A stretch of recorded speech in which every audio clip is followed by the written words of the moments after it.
Pablo, ¿me podrías explicar cuáles son las cuatro ramas del yoga? Sí, mira, lo que suele pasar cuando nosotros practicamos yoga, un poco por ponernos en contexto y en situación, es que tendemos a dar por hecho que el yoga es solo una cosa, que es esto que hacemos posturas o meditamos, etcétera, etcétera, pero realmente hay cuatro maneras principales de practicar yoga.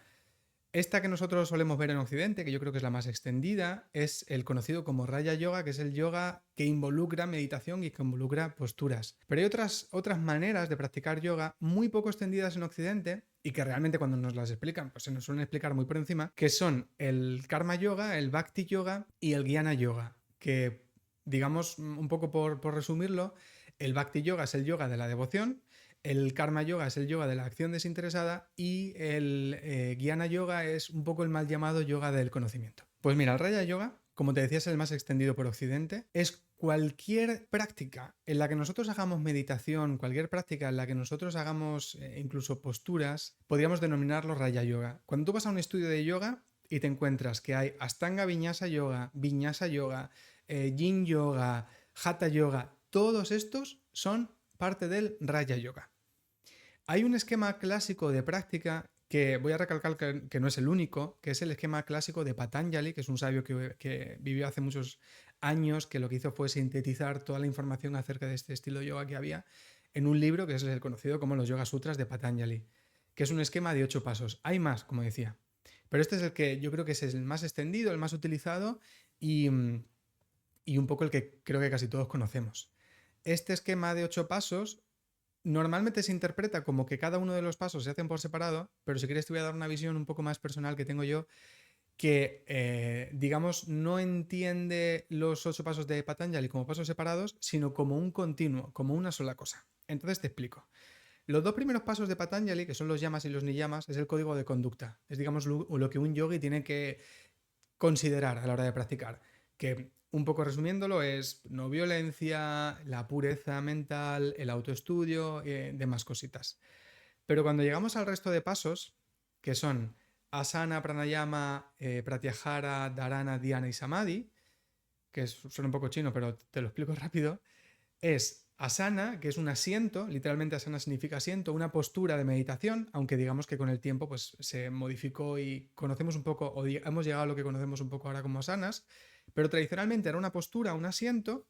En ese asiento tú hacías técnicas de respiración o de control de la energía, que es el segundo paso, pranayama. Después, este control de tu propia energía te lleva a un estado de repliegue de los sentidos, que es pratyahara, y en este repliegue de los sentidos es cuando ya empiezas a ir profundizando en diferentes estadios de meditación. Entonces, si te fijas, nosotros solemos decir como que hay que practicar meditación y asanas por separado y pranayamas por separado, pero realmente, al menos desde muchas visiones clásicas, es tú coges la postura, en esa postura haces tus pranayamas y eso te va a inducir al estado de samadhi, que es el que al final, digamos, pretende alcanzar este yoga de Patanjali. Me has hablado también del Bhakti Yoga. Uh -huh. ¿Qué es eso exactamente? Pues mira, el Bhakti Yoga se lo conoce como el yoga de la devoción. Y muchas veces, o al menos lo que a mí me pasó personalmente, es que fue el yoga que me generó más rechazo. Yo pensé, a ver, yo no creo en Dios, yo lo que quiero es alcanzar paz, conectar con quien soy realmente, no creo en una figura de Dios externa, ¿por qué tengo que practicar técnicas devocionales? Pero es cierto que a día de hoy es el que estoy intentando practicar más y con el que más cambios estoy notando. Cuando hablamos de yoga de la devoción, porque a lo mejor mucha gente de la que está escuchando está familiarizado con el yoga de Patanjali y dice, ah, vale, todo lo que me ha contado me lo sé. Pero pocas veces nos explica cómo se practica el Bhakti Yoga. La gente no sabe hacer Bhakti Yoga. Y ahí, fíjate que además lo tengo encima de la mesa. Y esto no estaba preparado, pero es que realmente es lo que estoy trabajando últimamente. Que son los sutras del Bhakti Yoga de Narada. Hay, de la misma manera que tenemos los 8 pasos de Patanjali, hay 9 formas de practicar Bhakti Yoga. Estas 9 formas tienen nombres muy raros y algunas se solapan. Voy a citar solo algunos para que la gente diga, ah, vale, esto lo conozco, lo he hecho alguna vez. Satsang es parte del Bhakti Yoga, Kirtan es parte del Bhakti Yoga. Lo voy a resumir mucho, pero es tratar de recordar a Dios constantemente. De hecho, el uso de Yapamala se suele hacer siempre con mantras como Om Namah Shivaya o Hare Krishna o incluso Om. porque aunque poca gente lo sepa, el Om es otra manera de hablar de Dios. De hecho, si alguien tiene un poquito más de interés en eso, tengo en YouTube los dos últimos vídeos son relacionados con el Om y su significado y cómo utilizar el Om en meditación. Creo que puede ser bastante interesante, por no explayarme demasiado con eso aquí. Pero básicamente es recordar la divinidad en todo. Hay una cosa que yo hago personalmente, que sé que es un poco raro y que sé que a ti te saca especialmente de quicio, que es que cuando voy por la calle llamo a todos los gatos con el mismo nombre de mi gato. Veo un gato random por la calle y pues le digo Tiki, que es como se llama mi gato. Puede parecer una tontería, pero yo esto lo hago conscientemente con un propósito bastante profundo. Cuando nosotros hablamos de devoción, de por qué tenemos que tener devoción, por simplificarlo mucho podemos decir, es que lo que tenemos que tratar de ver es a la divinidad absolutamente en todo. Tratar de ver que todo es divino. Cuando yo veo a mi gato, yo quiero a mi gato porque es mi gato. Veo otro gato que no es mío y es como que te puede dar un poco más igual.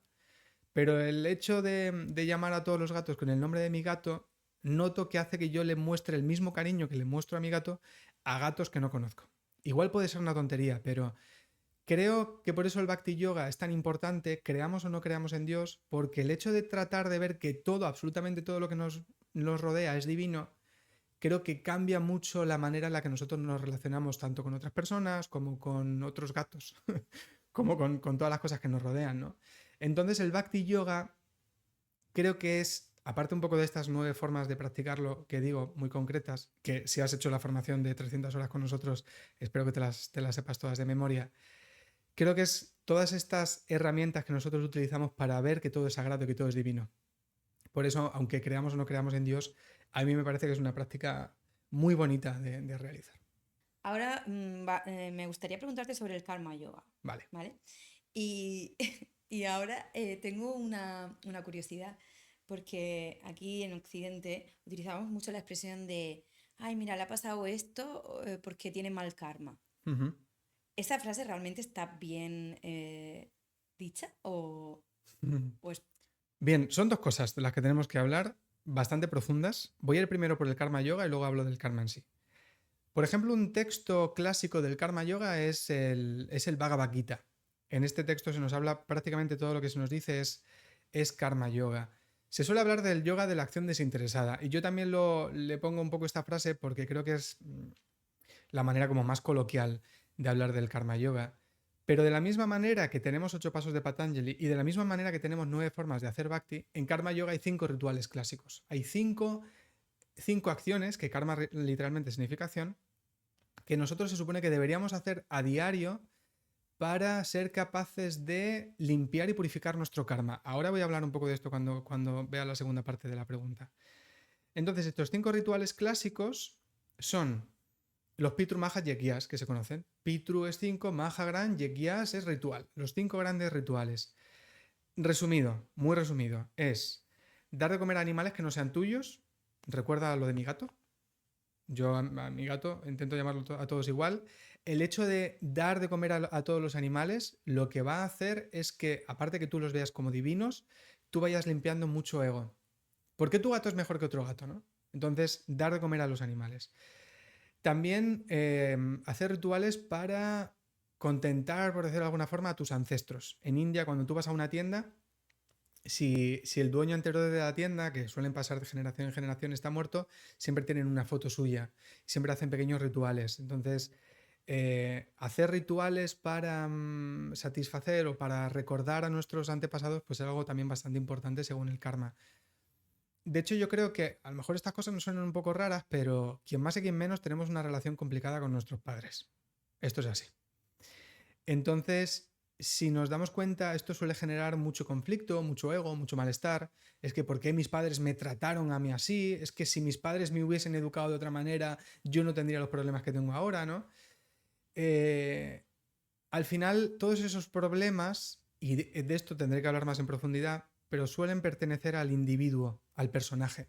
No son de la consciencia, son un poco del personaje con el que nos identificamos erróneamente, que ahora si quieres cuando hable de Jnana Yoga lo explico un poco más. Entonces, todos estos conflictos del personaje que no son nuestros, el hecho de tratar de limar esas asperezas con nuestros ancestros, de hacer las paces con nuestros padres, de incluso agradecerles que nosotros estemos aquí, nos ayudan bastante a trascender el ego, a trascender un poco el individuo. De hecho, es curioso porque en una escuela que es de mis escuelas favoritas en India, que es la escuela de Bihar, que de hecho son quienes desarrollaron, por ejemplo, el Yoga Nidra, cuando tú vas a estudiar allí, tú no haces práctica. Estás un año limpiando váters. Es decir, estás un año haciendo seva, lo que se conoce como seva, que es trabajo desinteresado. Porque ellos creen que lo primero que tienes que hacer es limar tu ego antes de poder empezar a practicar yoga, ¿no? Swami Sivananda hacía esto con sus alumnos. Él en su ashram daba clases, por supuesto, pero los mandaba un poco a ayudar y a principalmente a recoger ancianos y gente enferma por la calle y cuidarlos. Entonces, hacer cosas por tus ancestros, hacer cosas por la sociedad, como hemos visto lo que hacía Sivananda, y todos, digamos, todos estos rituales que están desarrollados para limar el ego y para un poco ver la divinidad también en todo, lo que se conoce, digamos, como decía, como los Pitru Maha Yekyas. Ahora bien, el karma. Esto es muy complicado. Creo que lo voy a simplificar demasiado y podría hacer otro vídeo hablando de esto porque de verdad es bastante denso.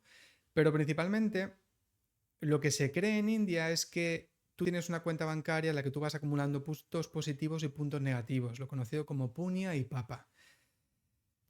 Para alcanzar la iluminación lo que tienes que hacer es dejar la cuenta a cero, que el karma no te afecte. De nuevo, esto lo estoy simplificando mucho. Algo que nosotros tendemos a ver de forma negativa es pensar que las acciones buenas contrarrestan las malas acciones. Esto no es así.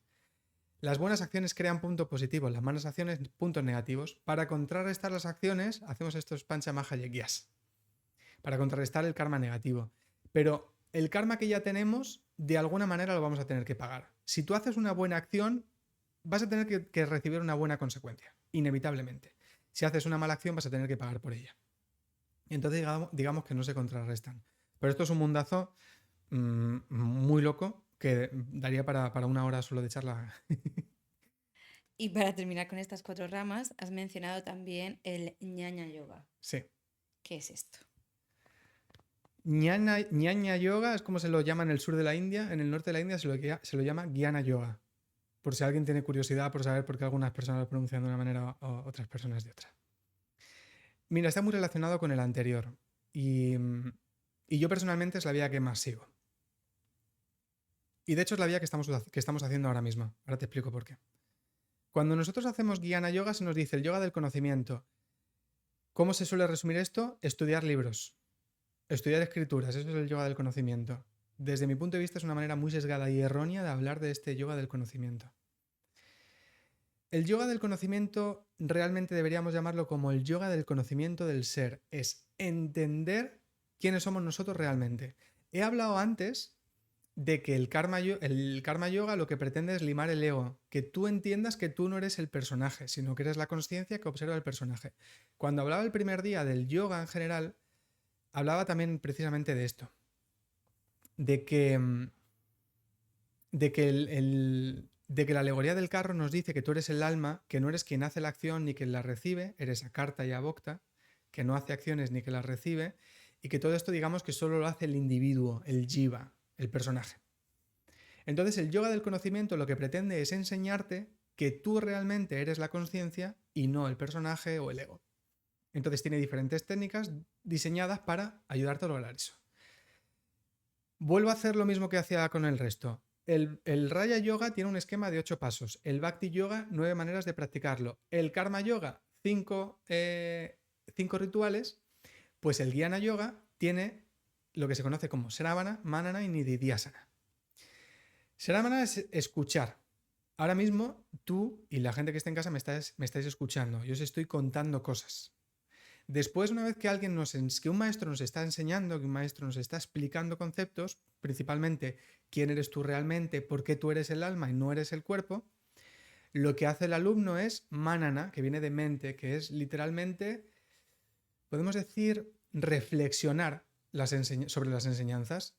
Por ejemplo, estoy hablando de que tú no eres la mente. ¿Cómo que yo no soy la mente? ¿O cómo que yo no soy el individuo? ¿Cómo que yo no soy esto? Pues se hace un ejercicio de reflexionar por qué sí, por qué no. Podemos hacer uno cortito que es fácil para que no se explote la cabeza. Si tu cuerpo es un conglomerado de partes, Es decir, millones y millones de células independientes que son vida independiente, ¿por qué tú tienes la sensación de ser solo una cosa? Reflexiona sobre esto. A lo mejor ahora estás reflexionando sobre esto. Y después, cuando has reflexionado sobre esto y has disuelto todas las dudas que tienes, haces lo que se conoce como Nididhyasana, que es meditar sobre esa enseñanza. Por ejemplo, yo cierro los ojos y yo medito en, que esto lo habrá escuchado mucha gente, Soham, Hamsa, Om, Aham Brahmasmi, por ejemplo, se usa el Yapamala. Lo que hacemos, todos estos mantras lo que vienen a decir es Soham, yo soy la consciencia, no soy el cuerpo. Hamsa, yo soy eso, yo soy aquello que observa. Aham Brahmasmi, yo soy Brahman, que quiere decir yo soy la consciencia. Meditamos en quiénes somos realmente. Hablaba antes de este pequeño vídeo que tengo sobre el Om y sobre la meditación del Om. Si has hecho la meditación del Om, es precisamente esto. Es Nididhyasana puro y duro. No es una meditación de vas a visualizar algo bonito. Lo que está encaminada a esa meditación es a que tú experimentes, aunque sea por un momento, soy la consciencia que observa el cuerpo y que observa la mente. Pues esto sería un poco un, no resumen, porque es bastante más largo de un resumen, de las 4 vías del yoga. Que solo por cerrar, por desgracia se nos explican de forma muy superficial. Y aunque yo lo he simplificado bastante, es verdad que yo lo que eché de menos es que alguien me explicase cómo se hace Jnana Yoga, cómo se hace Bhakti Yoga y cómo se hace Karma Yoga. Una pregunta. En el Jnana Yoga, perdón, bueno, se puede decir de las dos maneras. Has empezado diciendo que, bueno, resumidamente, ¿vale? Era estudiar, o lo que se entendía como estudiar. La segunda era como entender realmente quiénes somos. Y había una tercera. Nididhyasana, meditar. Vale. O sea, una vez que hemos entendido quiénes somos, meditar sobre ello. Medita sobre lo aprendido, sí. Medita sobre qué es la consciencia. Esto es lo que hacía mucho Ramana Maharshi, Nisargadatta. Esto es lo que se hace mucho en India. Vas a un ashram y un maestro te cuenta, te explica, tú eres la consciencia. ¿Por qué? Por esto. Y después se medita en base a eso. La meditación sería como lo que yo hago para integrar todo eso. Correcto. Por eso Nididhyasana es más que una técnica meditativa. Es mucho más profunda. Por ejemplo, a mí me pasa personalmente que tú haces meditación y que estás sentado en meditación y te explican técnicas o te dicen visualízate que estás lleno de luz y es como que te hacen sentir muy bien, pero a veces tienen carencia de un propósito más allá. Esta manera de meditar, este Nididhyasana, siempre tiene un propósito, una dirección muy clara, y es que tú entiendas que eres la consciencia, que no eres el ego o el individuo. Por eso a mí personalmente me gusta mucho. Yo creo personalmente que estas cosas hay que recordarlas más. Entiendo por qué no se hace en Occidente, entiendo por qué se simplifican las formaciones, porque no hay tiempo, entonces nos centramos en una vía. En Occidente necesitamos el cuerpo, necesitamos esta vía porque si no nos cuesta mucho. También pecamos en Occidente de varias cosas, de mucho individualismo, entonces no nos gusta hacer karma yoga. Pecamos también de una relación muy mala con la religión, cuando nos hablan de devoción tampoco lo queremos. Y queremos las cosas ya y queremos experimentar. Entonces ir a que un tío me caliente la cabeza sobre conceptos filosóficos tampoco quiero. Entonces es normal que tanto el yoga del conocimiento como el yoga de la devoción como el yoga de la acción desinteresada no queramos ni verlos. Pero tú vas a hacer una práctica de asanas, te sientes genial, tienes una epifanía o tienes experiencias muy chulas, te hace sentir muy bien y dices, vale, esto sí, el resto no me apetece. Pero desde mi punto de vista, quizá un poco sesgado, pero lo que me ha llevado la práctica y estos años es a entender que el principal de ellos es el Jnana Yoga. Creo que lo hablaba en la primera clase, es el mapa. La filosofía del yoga nos da el mapa. Porque si tú haces posturas sin un poco buscar desidentificarte de las preferencias del ego, puedes estar haciendo posturas durante 2000 años como un gimnasta y no llegar a una liberación espiritual, ¿no? Creo que el Jnana Yoga se queda muy cojo sin el Bhakti. Por ejemplo, muchas escuelas de Neovedanta lo que hacen es que solo te hablan de filosofía, pero no te hablan de devoción. Si yo no vivo como una realidad que todos los gatos que veo son mi gato, es muy difícil que yo tenga una experiencia profunda de liberación espiritual. Entonces, Jnana sin Bhakti se queda cojo. Lo mismo que si no ayudas a los demás. Que sin este trabajo aunque tradicionalmente son los 5 rituales, sin este trabajo de de tío, es que veo a un señor pidiendo, le doy dinero sin preocuparme si esa persona realmente lo necesita o no. Si no lo está pidiendo, pues yo hago lo que puedo, lo que está en mi mano, ¿no? Que pecamos en Occidente también un poco de, ¿se lo va a gastar en drogas? Pues a lo mejor deberíamos pensarlo menos y simplemente ayudar. Así que bueno, espero que te hayan resuelto algunas pequeñas dudas, como siempre. Pues sí, además no sabía que llamabas a todos los gatos Tiki por lo que me has contado. Pues sí, a veces igual me da un poco de vergüenza contar todas las cosas radiantes que hago en mi día a día.